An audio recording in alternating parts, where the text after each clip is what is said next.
Welcome to the Featured Anime Podcast. I'm your host, Jack. And I'm Rick. And today we are talking about My First Girlfriend is a Gal. Yes, we are. Now, I should probably mention that when I first did this, and I first suggested this, I thought that at best, I was looking at the anime My First Girlfriend is a Gal, meaning that his first girlfriend is like a dude dressed up as a chick. It's one of the reasons why I avoided watching it when it came out, because I was like, I'm really not going to like the antics. But as we've discovered, you've already seen it, and that's actually not the case. And yeah, not only have I seen this once, but I've actually seen it twice. And when I first watched it, I watched it subbed. And for me, it really didn't strike a chord with me. But then I heard it came out in dubs. And so I heard it was miraculously a lot better. So I decided to give it a try. Now, this anime, this show, is actually not that old. It actually came out in 2017, July, and it's only 10 episodes long. One of the main producers that really stand out to me was Kadokawa. They're very well known for me. And then the studio is Naz. The genres for it are comedy, romance, ecchi, school, shonen, and slice of life. Slice of life. Yeah. This is, I don't know whose life this is a slice of. But I wish it was mine. I'm not even gonna lie, because I would have had a few different experiences, let's call it, than the main character decided to have. Although I can honestly say I had friends like that in high school that would do stupid shit to me. Oh yeah, and that's one of the things that I actually really enjoy about the show is the camaraderie amongst the friends. It's awesome because they would do dumb shit to each other, or namely they would do dumb shit to the pro tag, who is Junichi. Yeah, and he'd just go along with it. Yeah, and half the time he's begrudgingly going along with it, or he's being forced to go along with it, not even willingly. Like the reason he's in the opener, bowing, hands and knees, groveling in front of this hot chick who, in the English dub, is extremely stereotypically disappointing, and the way she talks is real annoying. You know how some people always talk like this, where everything is just a question at the very end? It wasn't quite like that. However, it was that annoying, and there was a shit ton of slang that they used, and it just didn't feel right. But once you get past that and you listen to, like, one of the things that I found I enjoyed the most out of the entire thing was not the dialogue of the main characters, which surprisingly is far better in the dubs. I mean, like, in and of itself, when you watch the sub, it's like, okay, this is funny, or this is okay. But they added so much extra dialogue, or they took like whole sections of it, and then they just threw it away and just ran with it. It was just awesome. I mean, like, and the guy's scream half the time is hilarious in and of itself. The Junichi's scream is just awesome. The other thing is I'd have to agree with you. The dialogue from his friends, Minoru, Shinpei, and Keigo, all three of them just really help to make the show. And they constantly make jabs about Minoru. In the dubs, they make constant jabs about him being creepy, weird, and they fully embrace him in the English dubs as him being what he will inevitably become, which is a pedophile, which is something they constantly poke fun at. It's like, one of the contrasts is Minoru shows a map of where he lives, and he says, "I know where all the little girls live." In the subs, that's what he says, and that's all he says. In the dubs, he says, I made a map of where all the little girls live, and I know their parents' work schedules too, and we can all share it." It's like, bro, when you get your one phone call, don't call us. And then his comment is, "Do you want me to text you?" It's like, no, we don't want anything to do with you. We want nothing to do with you. Oh God, it was awesome. And when they're doing a part-time job, right? And Shinpei, he's helping everyone get part-time jobs. So him and Keigo are getting part-time jobs at a manga store, and then Junichi is getting a job at a or a cosplay cafe as a chef. But he tells Minoru, he goes, "And surprisingly, somehow you passed a background check for this, so you're going to be working with children as a daycare giver." Yeah, and the funny thing is, like, as the thing goes on, you would see, like, at the beginning they're like, "Oh, he's paying such close attention, it's so awesome," and then like at the end of the job, there's just like two adult women just creepily looking at him around the corner, like, "Oh my God, what is he doing?" Yeah, it's sweating. They're sweating because they're nervous. It's like, this dude is seriously creepy.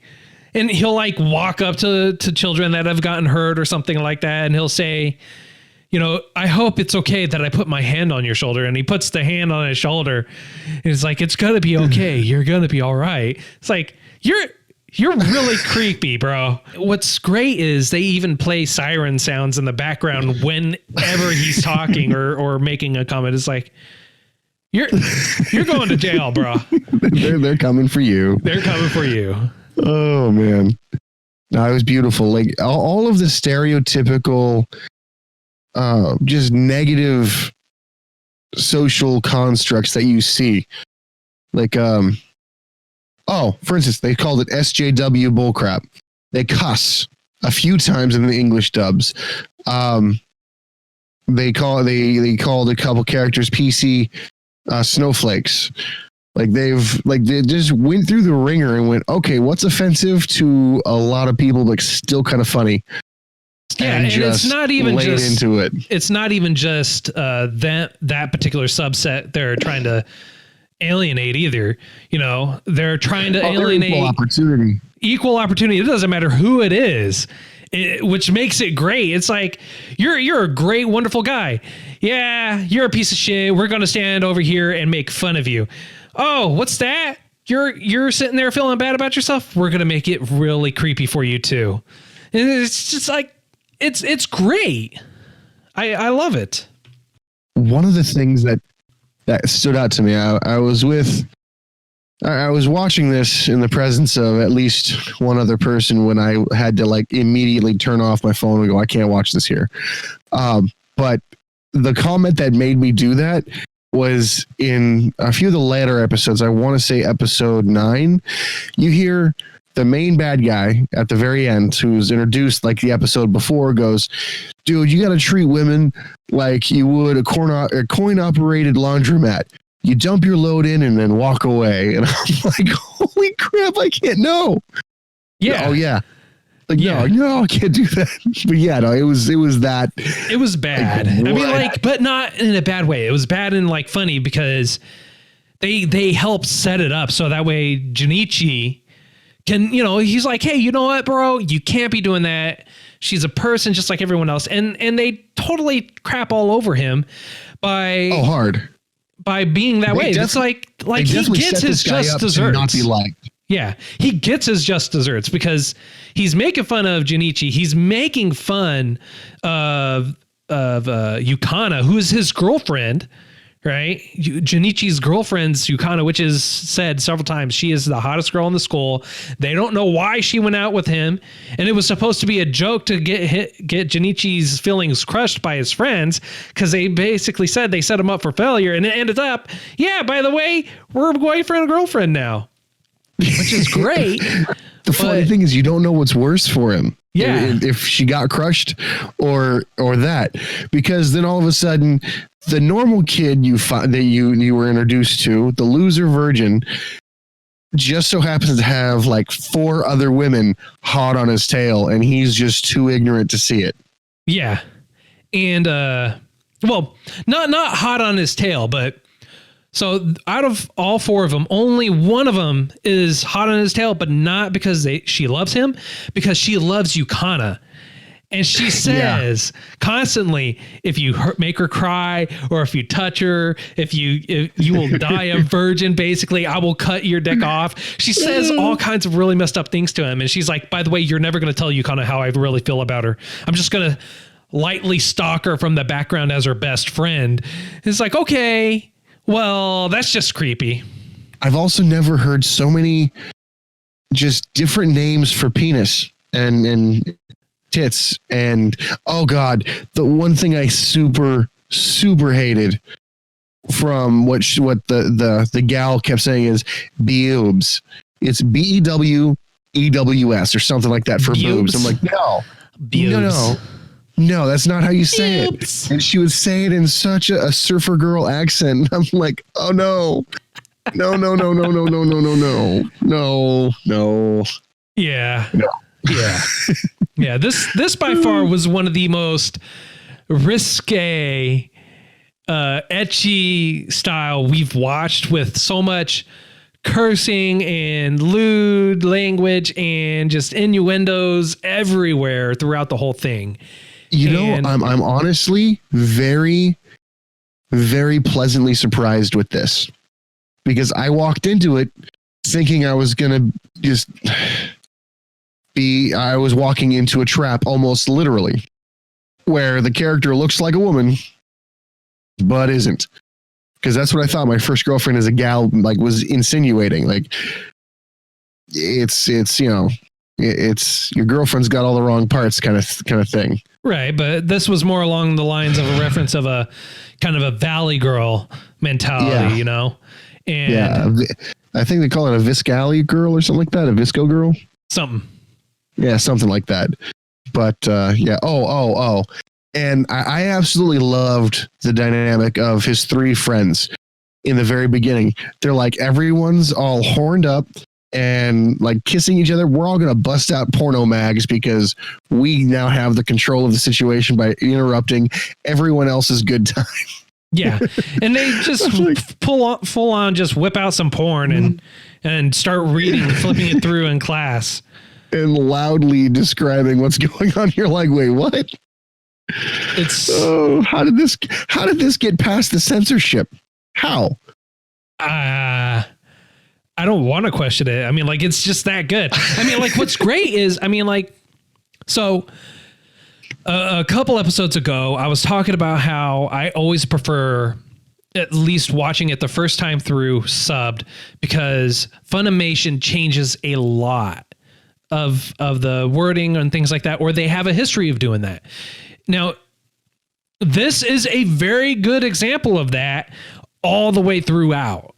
But instead of it making it worse or you losing a lot of context for it, they elaborate on the context, or they make it better throughout the whole thing. Really? Because I didn't watch the sub. I only watched the dub. And I honestly, I don't know if I want to watch the sub now.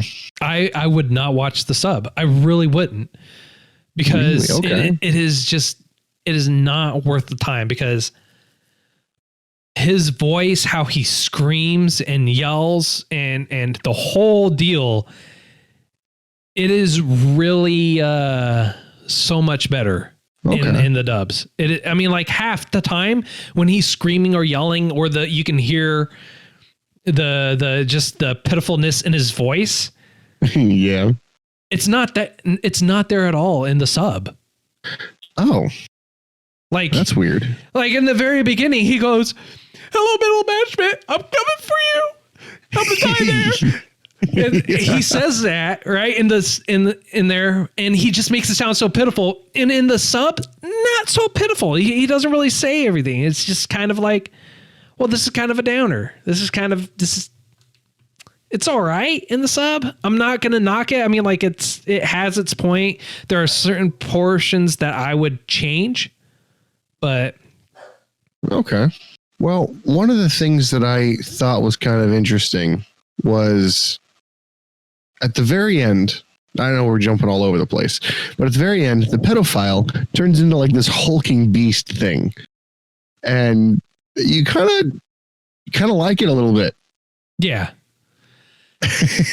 and what's great is he even said, he's like, don't make me angry. You wouldn't like me if I'm angry, which They made so many references to other movies and other things. It is so awesome. It was so great. Oh, geez. I'd recommend watching this just for the comedy, because it's just so good and it is so random. It is. And what's great about this is it with all the comedic value, with all the jumping around that we're doing, it has a good story that you can actually follow through. You can follow it from beginning to end and know that this is the whole story. To that point, even as funny and as outlandish as this anime was, I kind of felt bad for the character when he thought that his gal was going out to cheat on him. Like, I really felt bad. Or when he felt like she was just with him as a joke to string him along, and that she really didn't care. That was in the same episode.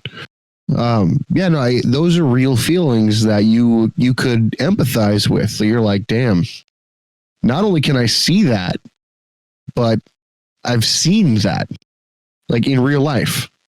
Yeah. Where you have someone with somebody else, not for the right reasons, but to either boost their ego or to tease. And you're like, dang, that sucks. And it's kind of funny looking back at the anime, because you're like, how could something so ridiculous make me go, oh, I feel bad for that character now? Unintentionally making you not necessarily bond with the main character, but kind of, just understanding the main character on a level that I was not expecting. Yeah, and that's one of the things I really enjoy about this. It really makes you go, this is great, this is outlandish, it's really funny, but at other point in time, it really makes you go, I can totally understand where they're coming from, or I can truly, intimately connect with him on that level. It's like he's being pushed or put in a situation where he's basically being forced to cheat on her, and he's saying, I am not going to do this. I may be a virgin, I may be a pervert, but I'm not a scumbag. I'm not going to sit there and cheat on my girl. And it's like, yeah, you know what? Just like major shade. It's like, that is awesome right there. It's like, it's nice to see that he's got standards, because if I was in his position, I might not. Yeah. And they never broke that throughout. He never went against his standards. When he was truly against something, or when he felt something was really wrong, he stuck to his guns. He didn't like sit there and wane. It's like, he may be weak, he may be, kind of a nerd or whatever, but in the end, he always did what he felt was right, and he stuck to his guns. And that's something that's admirable. And the emotional outbursts that you would find that he has, for instance, at the very end, when he overhears this douchebag talking about his girlfriend and how he was going to use and abuse her, he gets like upset. And I don't know about you, but I kind of got upset for him too. I'm like, that asshole. Yeah. Yeah. And I felt like the same way. It was like, what the hell is going on here? That's messed up, man. And that's very unusual, I guess would be I was going to say unorthodox, but it's unusual for me to get that invested in such a short anime. Yeah. So, and I liked it. It was, they did in 10 short episodes what I've seen 30 episodes of another anime not accomplish. Yeah. And that's something that I really, really enjoyed about this, is that even for it to be shorter than even a short season, it was only 10 episodes, for it to be able to convey everything, for it to make you laugh, but also make you go, I I understand that guy. I can totally get him. And just really move from there is an accomplishment. It is great writing. And the animation is great too. Yeah, that's impressive. The animation definitely didn't suffer. So, I mean, like that's probably where they spent the budget for the 2 extra episodes is on the animation. Quite possibly. I mean, don't get me wrong. I would have kind of preferred the other 2 episodes, mainly because out of the entire thing, they're building up to this kiss. They're building up. And you find out they've been dating for a few months. And supposedly when you date a gal, she's a slut. That's what the premise they're going on. And yet they've never even kissed once. Right. And until the end. They lead up to it a couple of different times. And you could tell that she actually has genuine feelings for him. And what's funny is his whole premise, and they even state this at the beginning. He says this at the end. He says, at first, I just got with you because I was a pervert and I was a virgin and I didn't love you and I didn't really know where it was going to go. But now, you know, after having spent time with you and everything like that, and you asked me before why I wanted to date you and I didn't have an answer. And he gives her answers. He's like, you're great. You're wonderful. You're always smiling, and just says all these qualities, everything that he's noticed about her all the way through. And she starts welling up, and he begs her again after they're already dating to date. And she goes, what are you doing? We're already dating. Yeah, that was a nice little touch on the end of it. And then she takes him on a date that she asked him a few episodes before, like, what would be your perfect date? And he goes, I don't know. And then he tells her about it, like going to the amusement park at nighttime. And she makes it happen. Now, I don't know about you, but he is scared the hell of all the rides. Yes. He was... he couldn't keep his head on his shoulders, and he was terrified. However, it was nice that she thought of that. It was a genuinely awesome thing that somebody could do for another person. And I could see that happening in real life. And I think that's why I got so invested. I realize I'm kind of pounding the investment part of this home, but it impressed me that much. And it impressed me too. Now, we really were jumping around a lot for this, and I do apologize for that. So just to kind of, I feel like it would be best for us to kind of like bring it back a little bit and give an overall overview of this show. All right. So because we jumped from the beginning to middle to the end, and then from the end to the middle, from the to the end to the beginning to the end. Well, okay, so all the major players I can think of is Juichi and his 3 virgin friends who, for the first part of the whole thing, are essentially just not protagonists, but antagonists. All the stupid crap he gets into was mainly because of them. Right. And all of his potential love interests would be Yukana, his childhood Nene. friend with gigantic boobs, Nene. Bubes, you mean? Boobs, yeah. Boobs. You have Yui, who is the class president, who has a surprisingly domination side. That Dominatrix. She's actually a streamer, and she goes by Mistress Boa, who and thanks to his perverted friends, they figure it out, and they're able to get Junichi out of a particularly bad situation.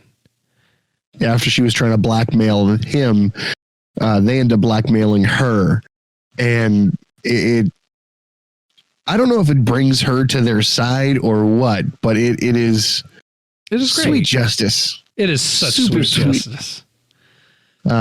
And then you have Nene, who is the friend, right? Yeah, the toothpick on gigantic boobs, are arguably the biggest boobs in the entire anime. Now Rick's not just saying toothpicks with gigantic boobs because that's because they actually keep referring to her as toothpicks with giant boobs all the way throughout.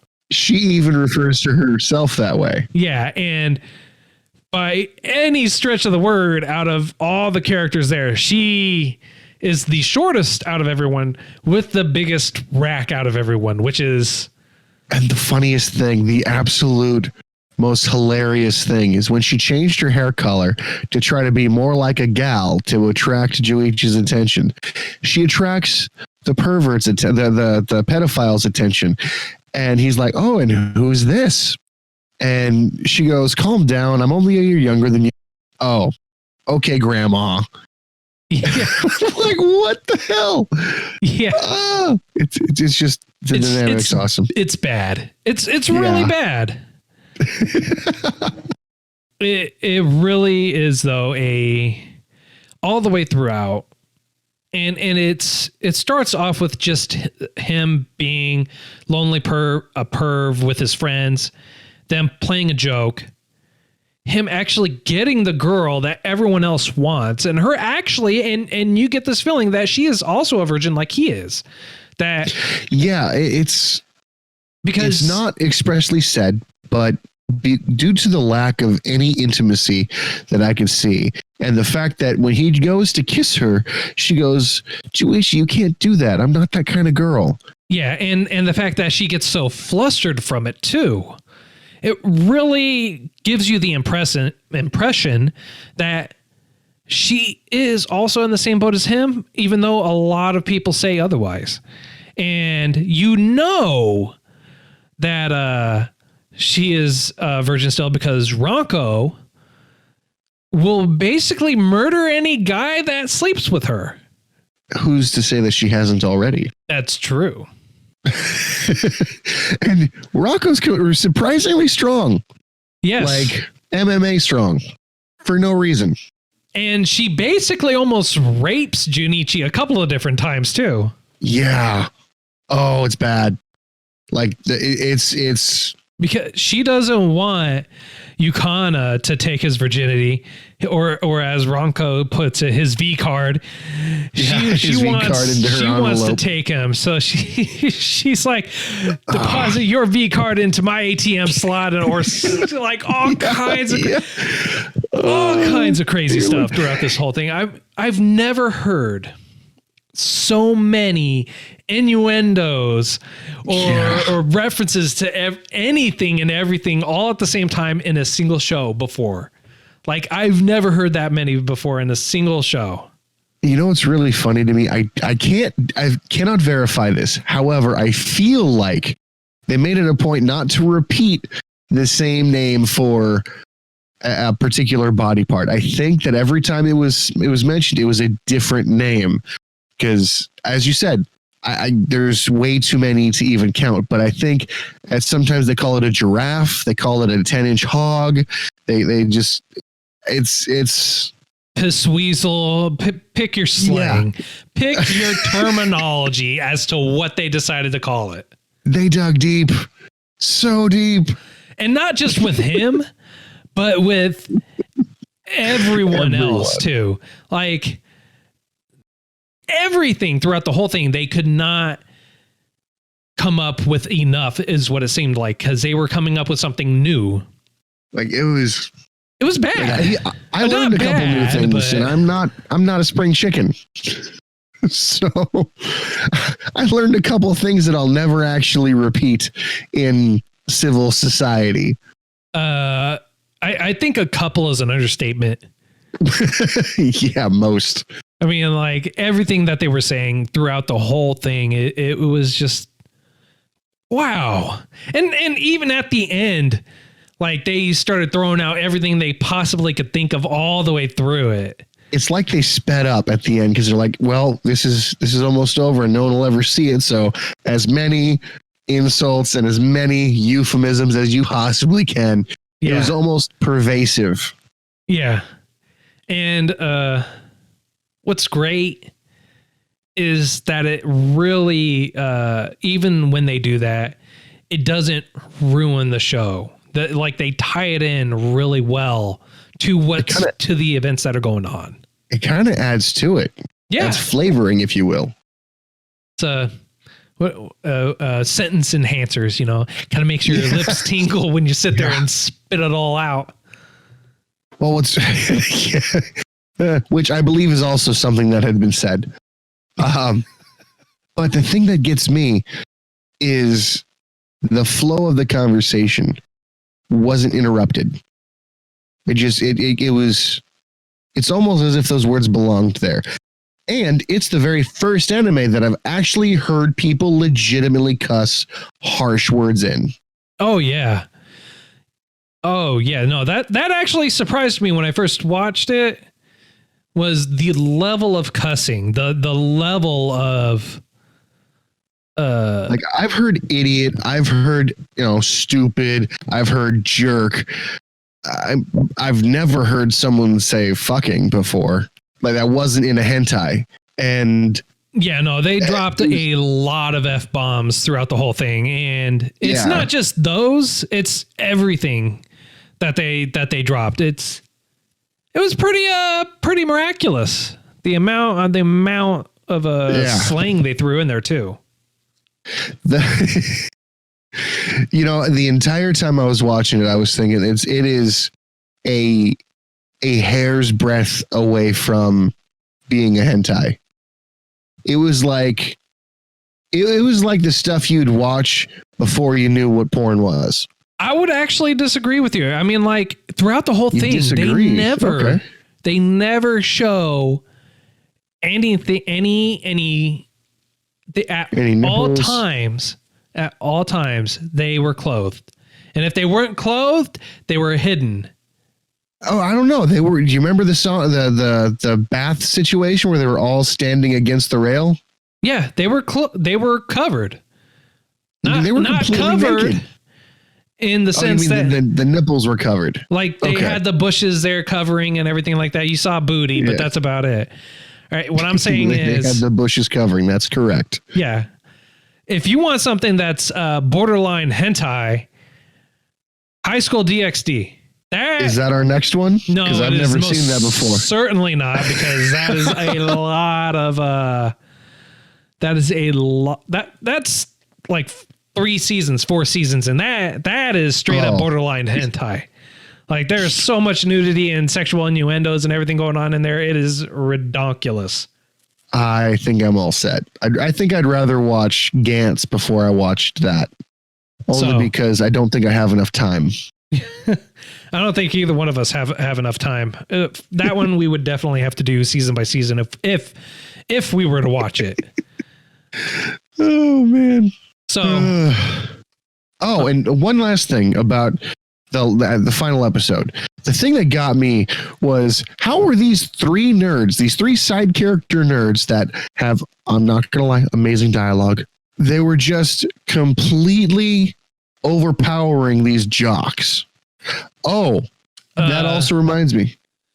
My terminology I just used reminded me, they throw cultural sentences and not necessarily trigger words, but they, for instance, the current president of the United States, they actually reference a speech to him in this. Do you remember that?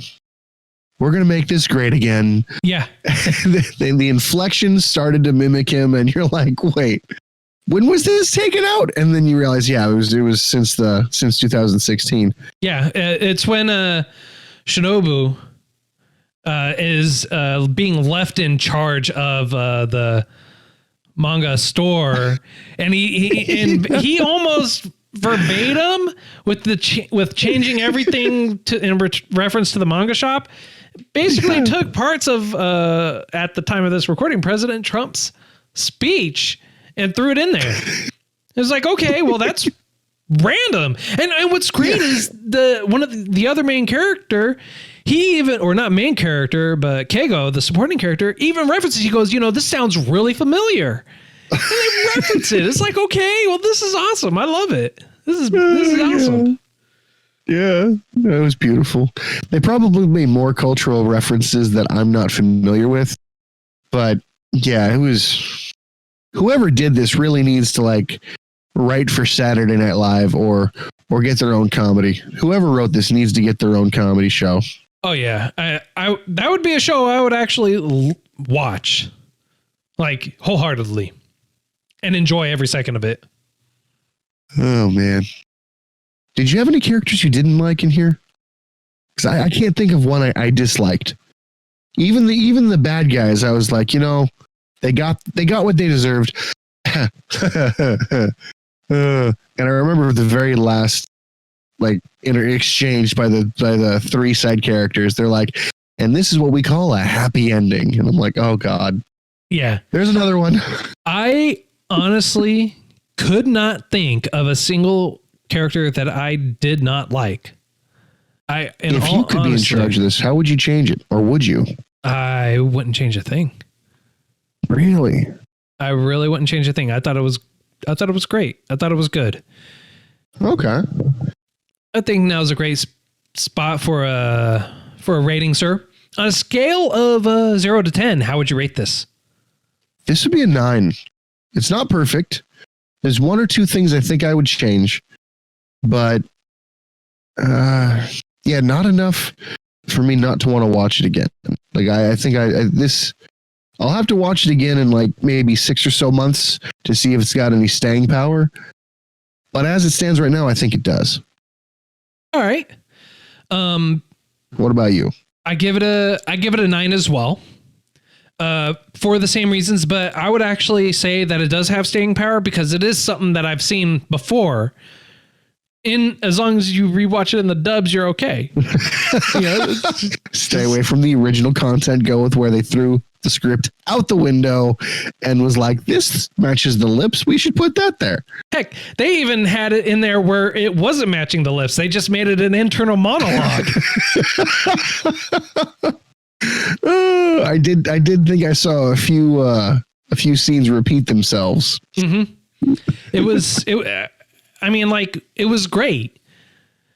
All around, I feel like they changed it for the better when they went to the dub. And the animation, it was clean. The story was great. It was good. It had a nice flow to it all the way through. It was very comedic. I got a lot of enjoyment out of it, regardless of all the innuendos and cursing and everything else aside. They kept it pretty clean and they didn't make it into a porn. So if you're worried about someone, looking at it and going, well, what are you doing watching porn? It's not really that. I would say you still can't defend it.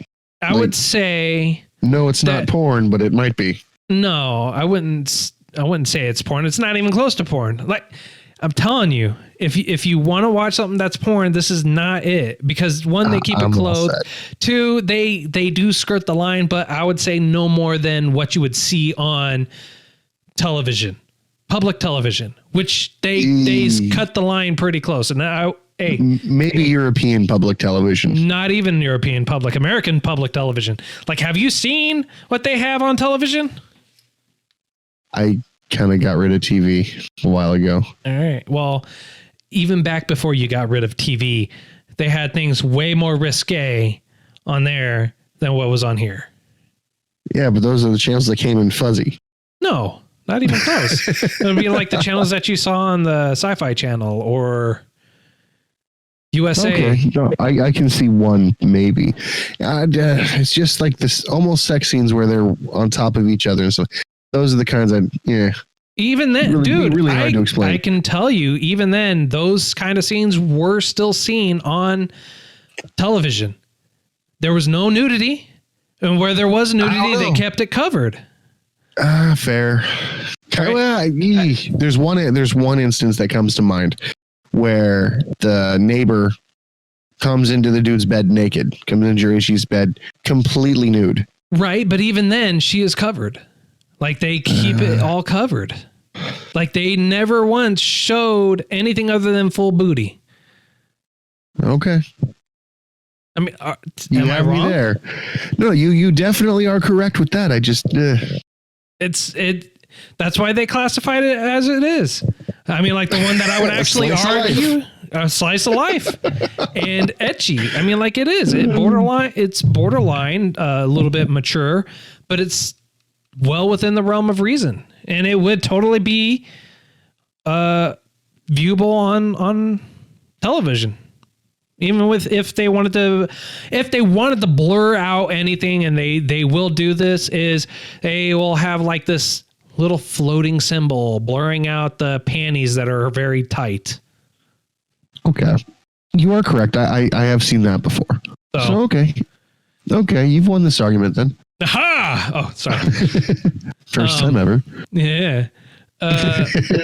So next week is my choice. It is. Are we watching High School XDX or whatever it was? No, we are not. We're actually watching a movie. Oh, okay. What movie, sir? A Silent Voice. A Silent Voice. Tell me a little bit more about it. I don't know what that is. It originally came out in 2016. And it is only about 2 hours, just over 2 hours long. It's rated TV 14. Okay. I was going to say, you almost lost me with the 2016, because in my experience, the good ones, the good anime movies are from like the 80s, 90s, and early 2000s. Sure. Okay. I haven't seen it. So I'm going okay. Off, going in blind. Going in blind, like my favorite thing to do. Like except for this last one, apparently. Yeah, well, I didn't choose it. Don't do the sub. Watch the dub. God, save yourself. Yeah, no kidding. But to defend myself for that is you're the one that chose it, not me. That's fair. All right. Well, I chose it because you made me want to watch it, and I appreciate that. This is not something, like I said, I would have watched originally, but because of your I'm not going to say fandom for it, but your remarks made me think it might be worthwhile, and it was. Well, thank you kindly. All right. So, that's all the time that we have for today. Thank you for tuning in. Feel free to reach out to us with your own recommendation, with your own thoughts or views on any of the shows that we have reviewed. We would love to hear from you. It would really mean a lot to us. And you can reach out to us via email at featuredanimepodcast@gmail.com. You can reach out to us on Twitter at @thoseanimeguys. We even have a voicemail link in the show notes, so you can leave a voicemail, and we will actually respond to you in one of the shows. Until next time, I'm Jack. And I'm Rick. And we'll see you later.